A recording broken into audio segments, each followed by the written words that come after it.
Happy Monday, Frog Pond families. So I'm here to give you guys yet another update on what is happening with our COVID exposure.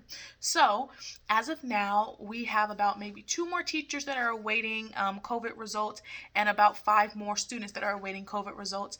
And so far, everybody who sent in their results have all been negative. So that is wonderful. We are where we wanted to be.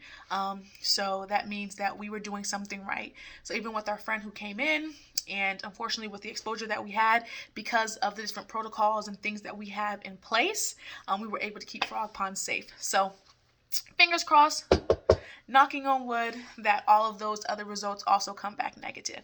But to be safe, we are making sure that we keep all of the frogs and the frog teachers at home. They will all return on November 18th per the recommendation of the health department. So as you guys know, the health department did not require that siblings quarantine, but Frog Pond is requiring that siblings quarantine before coming back to Frog Pond. Why, you say?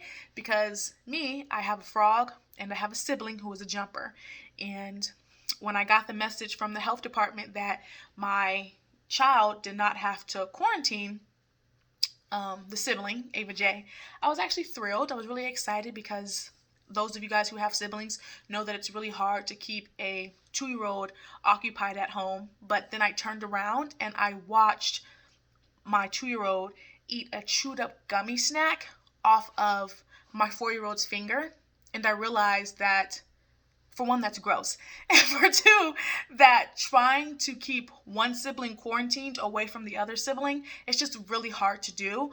And it's a lot of pressure to ask you guys to do, and for you guys to try to feel like everything is good with one child while things aren't good with the other child. So just by keeping it nice and simple, we decided that both siblings will quarantine and they'll both return together.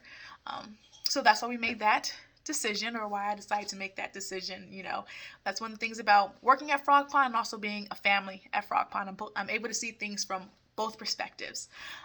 So I wanted to give you guys a heads up on my phone call I had today with the health department. So the health department was actually very excited about the things that we do. They were actually really intrigued. They didn't realize that we spend almost all day outside. And I was like, of course, hence the nature outdoor school name that we have. So they were really impressed. They said the things that we are doing are absolutely amazing and that we should keep it up.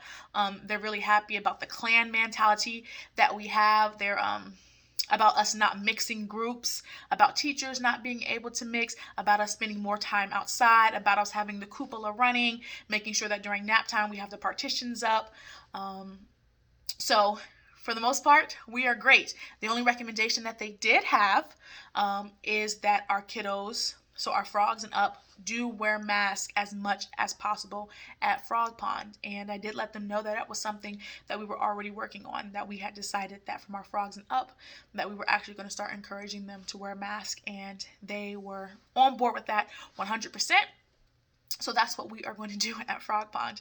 So as you guys know, we're already asking you to bring in masks for your frogs so we can start encouraging them to wear masks. So please continue to do that at home while you're on quarantine. Practice at home, while we're wearing masks. You guys want to go back to school. So when we get to school, we're going to be safe. This mask is going to help keep us safe. It's their job to help keep everybody safe. That wonderful lingo. So that is what we're going to do. I also want to go over some of our COVID policies. There seemed to be some confusion.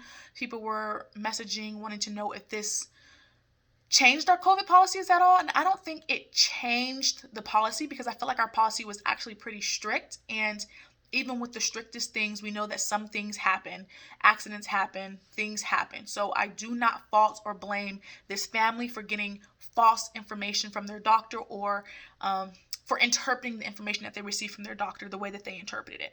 I'm not going to blame anybody or point fingers from anybody. I understand that this was really scary. It was a very scary thing that happened. So we all took deep breaths. We all supported each other. Everybody reached out to each other. People were communicating with each other. And together as a school family, we got through it. And we're going to continue to get through it.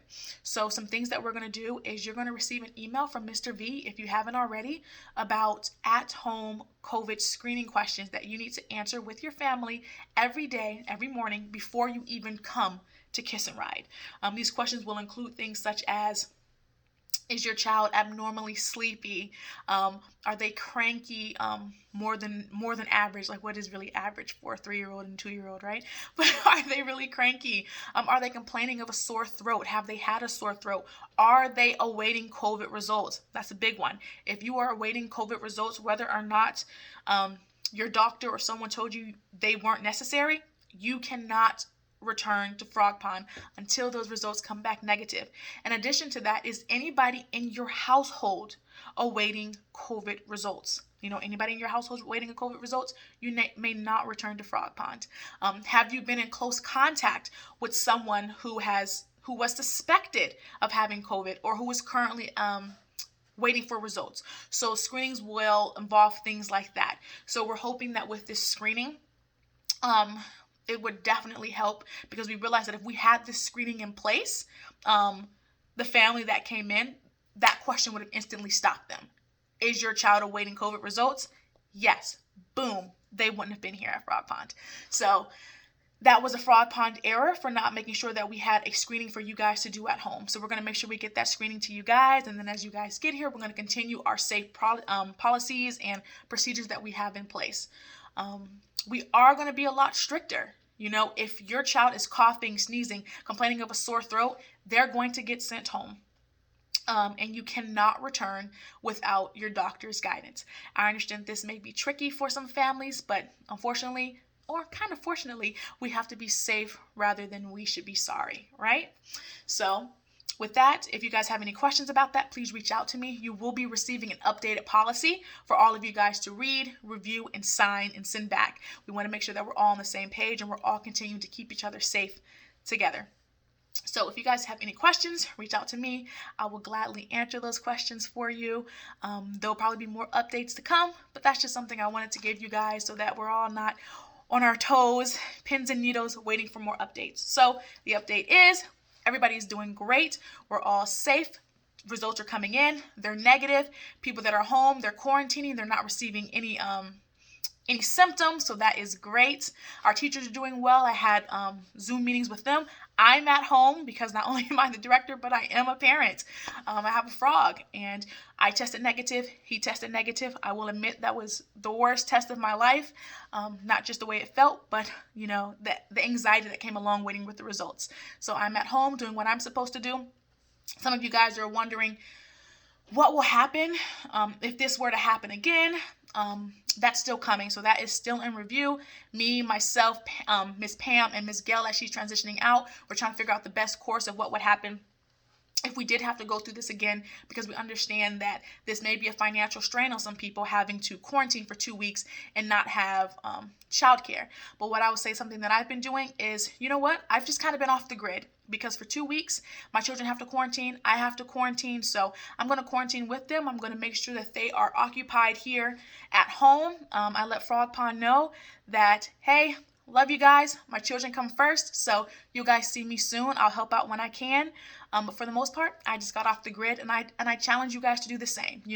Take some time, spend some time with your family, enjoy the fact that you guys are negative. You guys get to see another day that you guys are healthy. So I will see you guys all soon when I return. And as always, I'm wishing you well, and thank you so much for being a part of our family. Bye.